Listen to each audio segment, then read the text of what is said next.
కాపు reservation ఉద్యమ నేత ముద్రగడ పద్మనాభానికి ఎట్టకేలకు పొలిటికల్ ప్లాట్ఫామ్ దొరికింది. 10 ఏళ్లుగా రాజకీయ పార్టీలకు దూరంగా ఉంటూ వచ్చిన కిర్లంపూడి పెద్దాయనకి వైసీపీ తలుపులు తెరుచుకున్నారు. మంచి రోజు చూసుకుని జగన్ పార్టీలో చేరతానని ప్రకటించారు ముద్రగడ.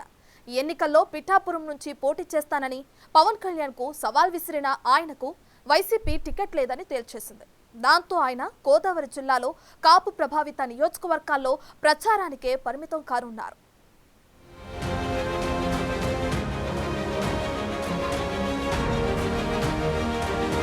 కాపు ఉద్యమ నాయకుడు ముద్రగడ పద్మనాభం వైసీపీలో చేరడం ఖరారైంది. ఎన్నికల్లో పోటీ చేయడంపై స్పష్టత లేకున్నా ఆయన వైసీపీలో చేరడానికి సుముఖత వ్యక్తం చేయడం ప్రాధాన్యత సంతరించుకుంది. 10 ఏళ్ల నుంచి రాజకీయ పార్టీలకు దూరంగా ఉంటూ వచ్చిన ముద్రగడ ఆయన ఈ 12న వైసీపీలో చేరనున్నట్టు తెలుస్తోంది. కిర్లంపూడిలో ముద్రగడ నివాసానికి ఉభయ గోదావరి జిల్లాల YCP coordinator MP Peddireddy Mithun Reddy వెళ్లి చర్చలు జరిపి పార్టీలోకి ఆహ్వానించారు. ముద్రగడ కొడుకు గిరికి ఎలక్షన్ కోడ్ రాకముందే నామినేటెడ్ పదవి ఇస్తామని హామీ ఇచ్చినట్టు చెబుతున్నారు.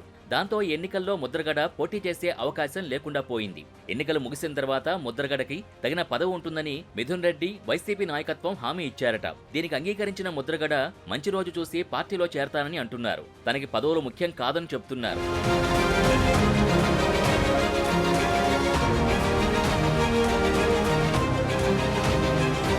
సీఎం జగన్ ఆదేశాల మేరకే ముద్రగడను కలిశామని మిథున్ రెడ్డి పేర్కొన్నారు. అందుకే ఆయన్ను పార్టీలో చేరాలని ఆహ్వానించామని, ఎన్నో ఒత్తిళ్లు ప్రలోభాల్ని లెక్క చేయకుండా కాపుల సంక్షేమానికి పోరాడుతున్న ముద్రగడ సరైన సమయంలో సరైన నిర్ణయం తీసుకున్నారని ప్రశంసించారు. ఒక మంచి నిర్ణయం తీసుకొని పాజిటివ్గా ఒక మంచి నిర్ణయం తీసుకుంటారని చెప్పి కూడా మేము ఆశిస్తున్నాము. అందరు కూడా ఒక విషయం క్లియర్గా చెప్పదలుచుకున్నాను. ఒక మంచి ఇండివిజువాలిటీ ఉండే నేత కాపు ఉద్యమం చేశారు. ఇటువంటి ఆఫర్లకో లేకపోతే ఇంకోటో పద్మనాభం గారు పార్టీలో చేరతారనేది తప్పు.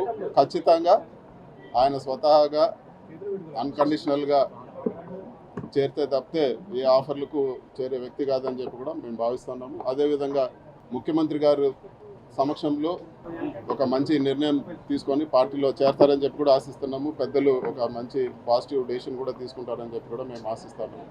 వాస్తవానికి ముద్రగడ ఎప్పుడో వైసీపీలో చేరతారన్న ప్రచారం జరిగింది. అయితే ఆయన తనతో పాటు తన కొడుకు కూడా టికెట్ డిమాండ్ చేశారట.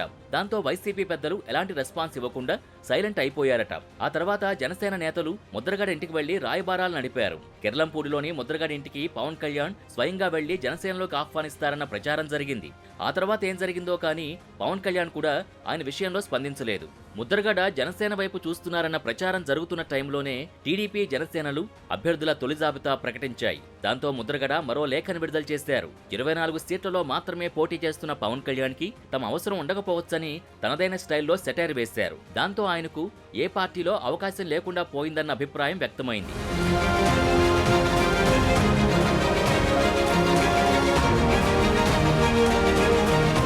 ముందు ముద్రగడను వద్దనుకున్నట్టు కనిపించిన వైసీపీ పెద్దలు కాపు సామాజిక వర్గం లెక్కలతో మళ్లీ ఆయనతో టచ్లోకొచ్చారు.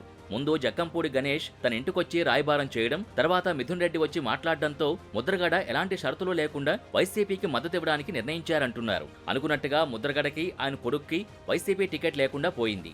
కాకినాడలో వారాహి యాత్ర సందర్భంగా పవన్ వర్సెస్ ద్వారంపూడి మాటల యుద్ధం నడుస్తున్న టైంలో ద్వారంపూడికి మద్దతుగా రియాక్ట్ అయ్యారు ముద్రగడ. తాను పిఠాపురం నుంచి పోటీ చేస్తానని, పవన్ తనపై పోటీ చేసి గెలవాలని సవాల్ కూడా విసిరారు.